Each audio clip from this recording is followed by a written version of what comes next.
And we breathe as deeply as we are able.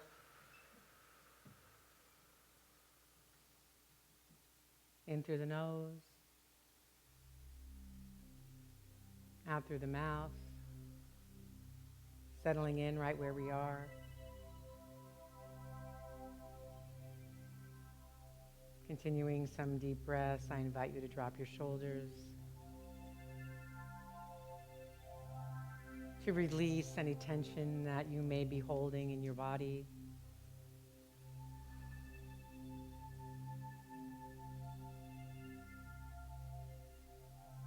And I invite you to drop your attention from your thinking mind to your feeling heart.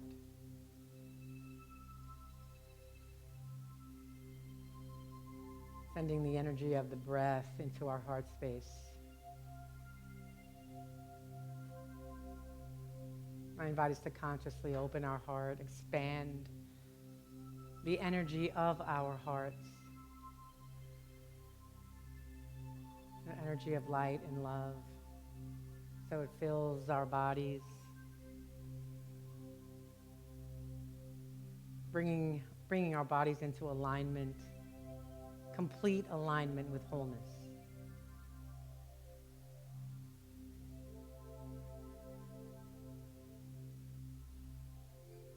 And as our bodies feel that alignment with wholeness, our minds follow.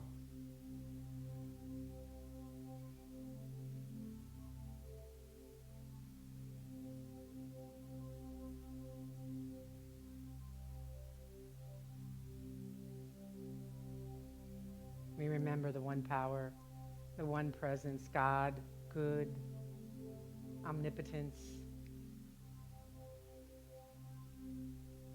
The sacred energy that we call God is within us, all around us, moves through the world as us.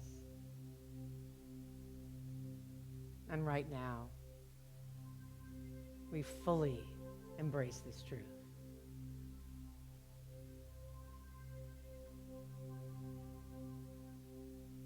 And I invite you to allow the words you hear to become the words of your own mind and heart this morning.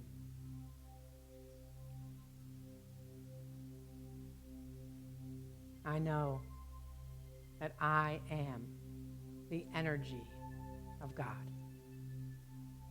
I am the energy of love. Right here and right now,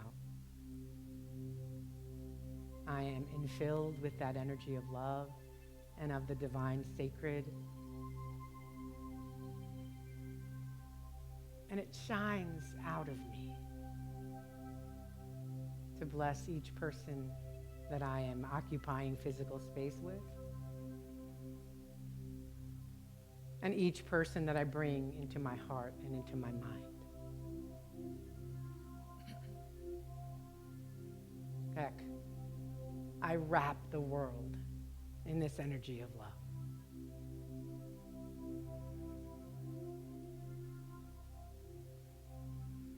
I am a radiant beam of love, of peace, from right where I sit. I raise the vibration of the planet.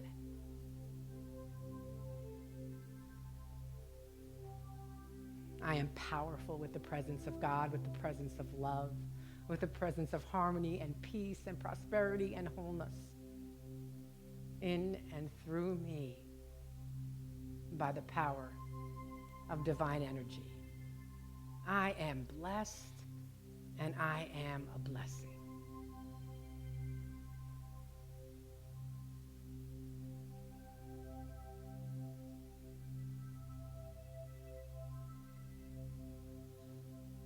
I am blessed and I bless. I am blessed and I bless.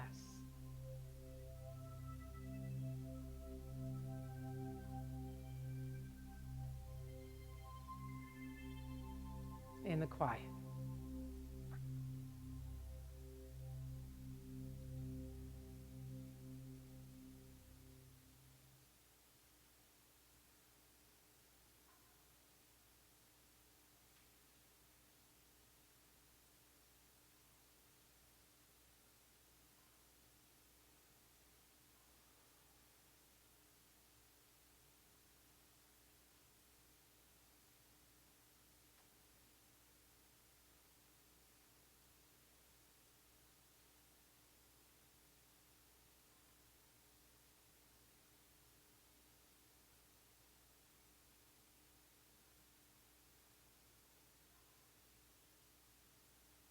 And as we have co-created this sacred space of light, of love, of divine energy, once again, let us bring into our awareness all those who are in our minds and hearts this morning, and all of those who are on our prayer list here at Unity of Stuart. Seeing each one lifted up and all of the blessings of oneness, of divine presence. And if you'd like to whisper their names out or any situation, now's the time.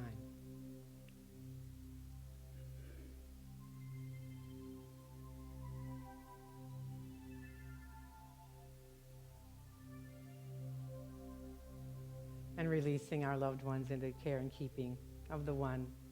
Let us pray this in the name and the nature, in the light and in the love of the indwelling Christ consciousness. And so it is. Amen.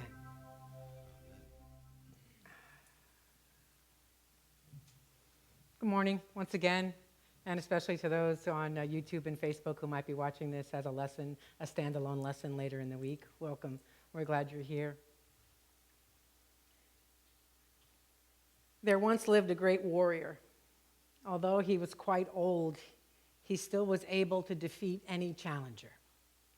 His reputation extended far and wide throughout the land, and many students gathered to study under him. One day, a brash young warrior arrived at the village, and he was determined to be the first warrior to defeat the great master. Along with his strength, he had the ability to spot and take advantage of a weakness in any opponent.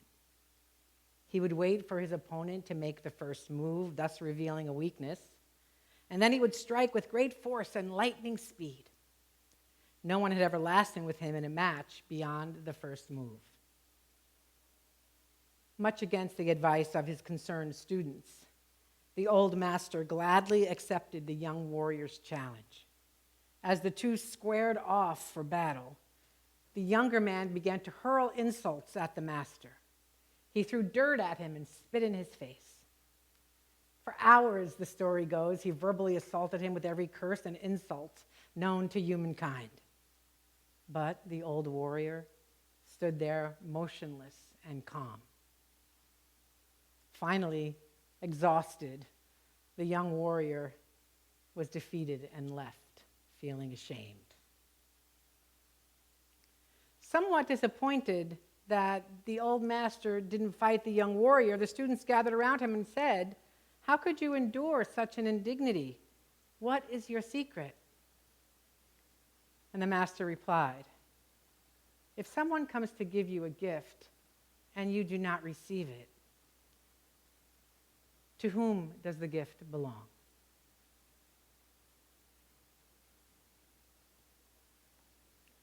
So today we're still in our book on compassion by Karen Armstrong, 12 Steps to a Compassionate Life. And today we're going to be looking at steps 8 and 9. Step 8 is how should we speak to one another? And step 9 is concern for everybody. So today we're going to talk about how we engage in conversations, changing the way we engage in conversation, changing our mentality from an us mentality to a we mentality. And then we're going to look at how we can expand our thought patterns in regards to other people.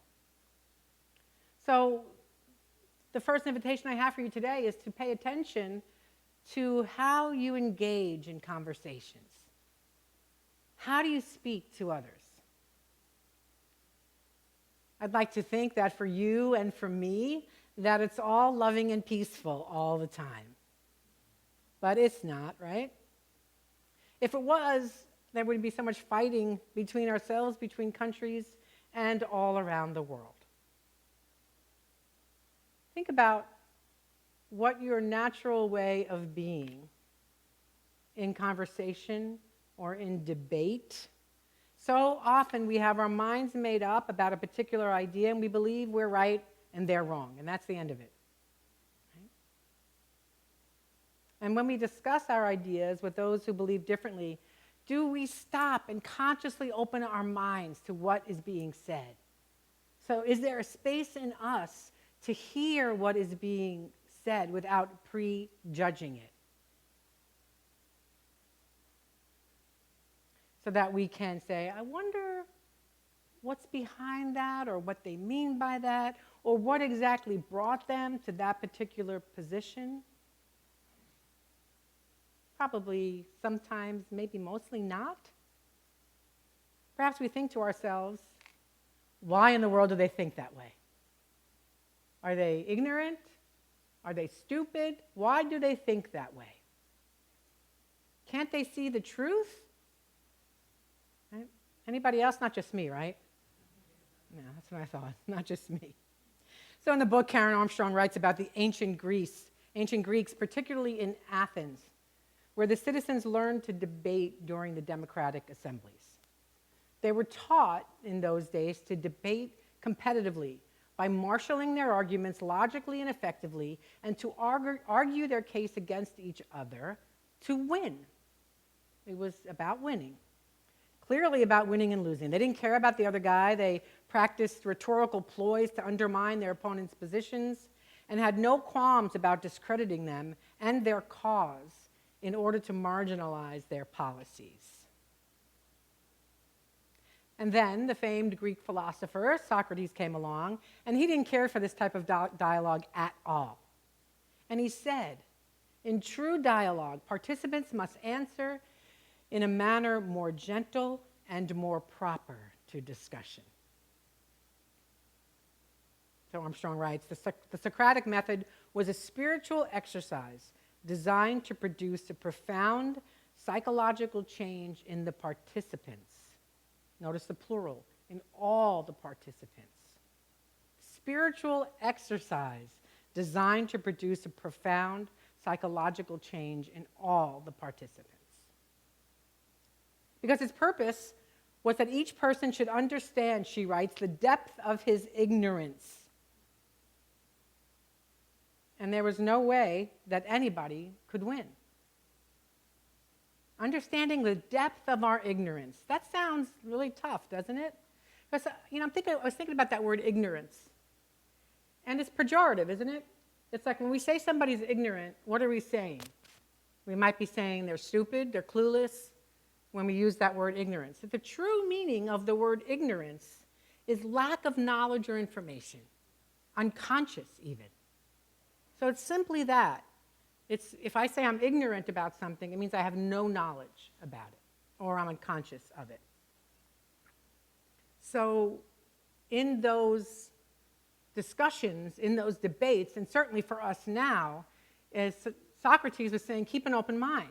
We don't know, and that's what last week's service was about. What do I know? And that's about keeping an open mind, and keeping an open heart, really. That's the spiritual practice.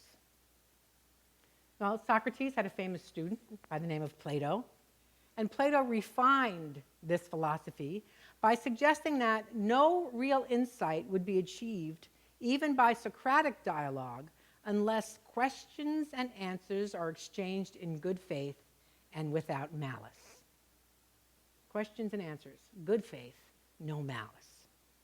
He said each participant must make a place for the other in their mind, learning to listen intently and sympathetically to the other's ideas.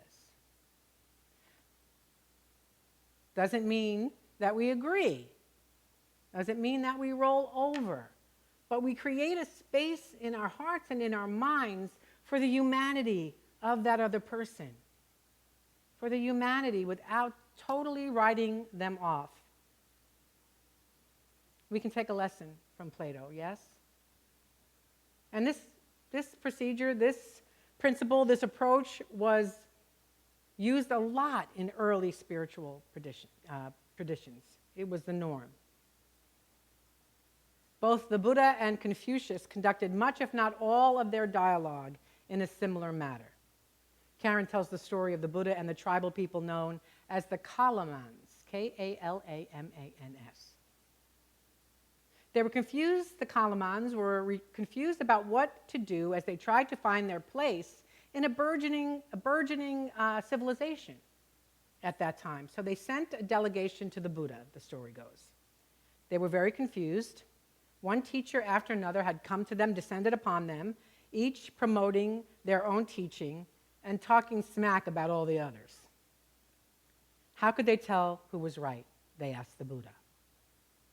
And the Buddha said, come on, Colomans, maybe that's not exactly what he said, but it was the gist of what he felt probably. Come on, people. Do not be satisfied with hearsay or taking truth on trust.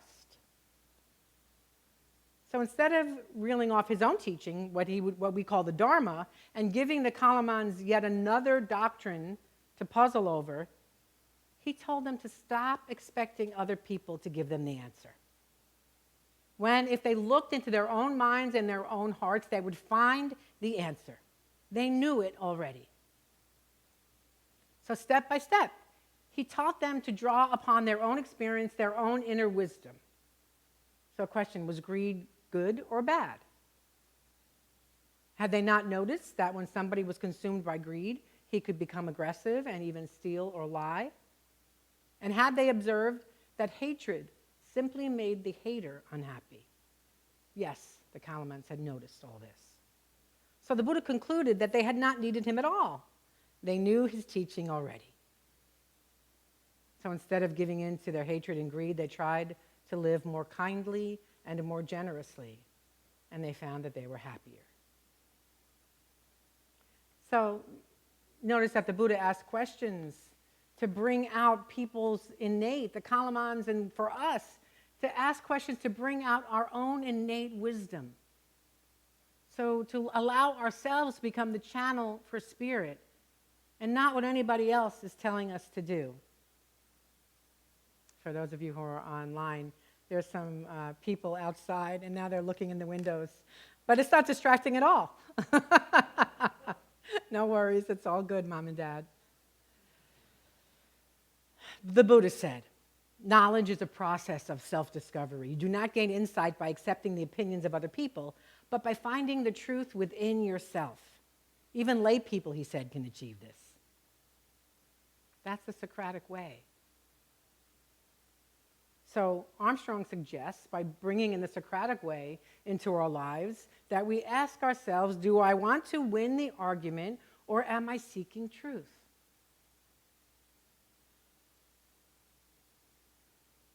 Am I prepared to change my views if the evidence presented by the other is sufficiently compelling?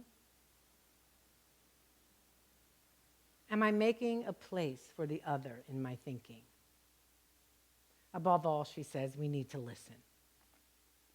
That's the old saying, and the name of this lesson is 2 ears and 1 mouth. And that came from the old saying, God gave us 2 ears and 1 mouth, so we may hear more and talk less.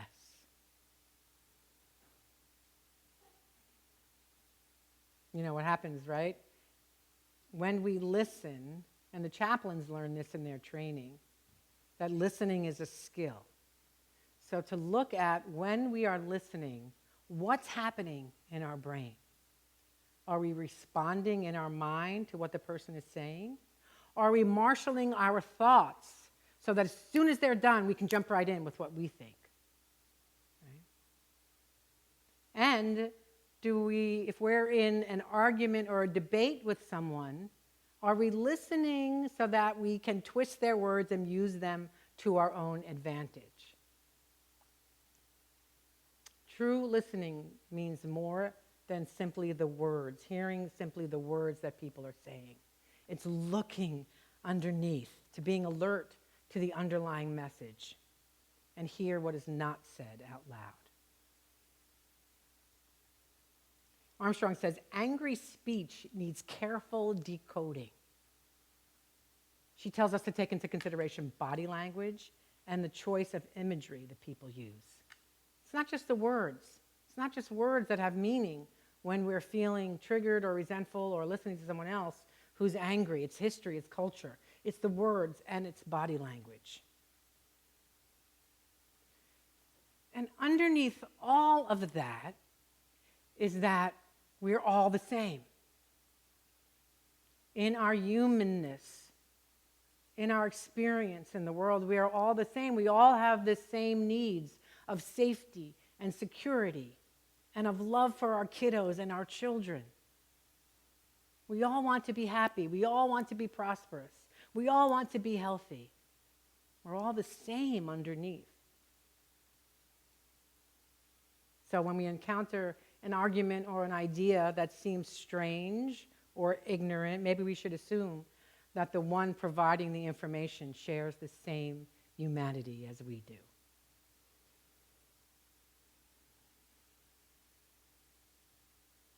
So we have to shift our focus from being right to seeking truth, from looking for a win to looking for understanding,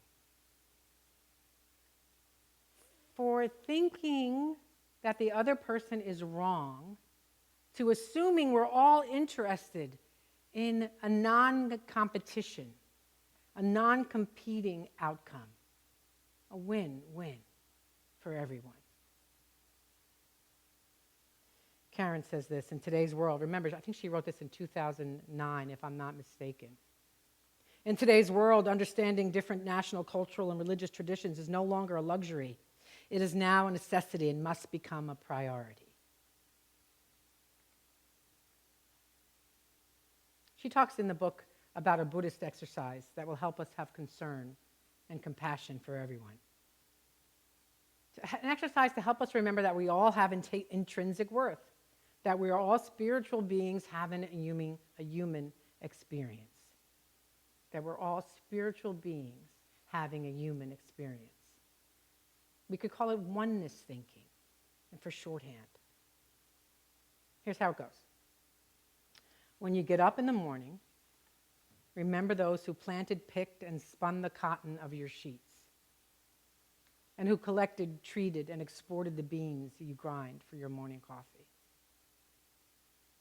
We have a responsibility to hold all of us in a space of shared humanity.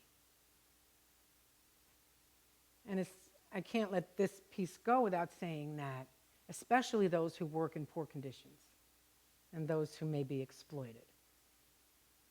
And as you walk around your home, I invite you to bring to your mind all the people who built it, who treated the wood, who did the concrete, who did the foundation, baked the bricks, installed the plumbing. Think about that. Who baked the bread you toast for breakfast? Become aware of the labor that went into every slice. And as you set out to go to work, reflect on the thousands of workers and engineers who build and maintain the roads, cars, railroads, planes, trains, and underground transport, if you rely on that. Then, as you go about your day, continue this exercise with those things that you encounter in the world. Not only is it a great exercise in oneness thinking, but it's a brain conditioner for kindness and compassion. So as we practice steps 8 and 9, they require us to rethink how we listen and how we talk to one another, to use our conversations to learn more about others' positions versus trying to defend our own position, to trust that we can use our own knowledge to know what is right for us and yet not demand that what is right for us is right for others. To really listen to understand without our preconceptions. Now, the preconceptions will come up. They will absolutely come up. It's the human condition. So when we listen to understand, what happens is those preconceptions come up and we say, no, not now. Literally tell our brains, not now. Leave that and consciously open a space for listening and for understanding to what the other is saying. To make a place for the others in our minds. And finally, once again, to remember that we're all in the same boat. Every single one of us is in the same boat that we call this planet Earth. We have the same needs of safety, security, of love, of kindness, and compassion. Everyone is our kin. We are related to everyone. I invite us to use these exercises to cultivate a practice where when we look at somebody waving a sign that doesn't support the candidate we support, to send a blessing. Just that. Bless you. You don't have to say anything else. Bless you. We don't lose anything by doing that. What we do is we open a space in our mind, in our heart, for expansion and for deepening our own spiritual practice. So join me in doing this, especially in the next couple of days. So I invite us to live into all of this truth. There is only one of us. And so it is. Amen.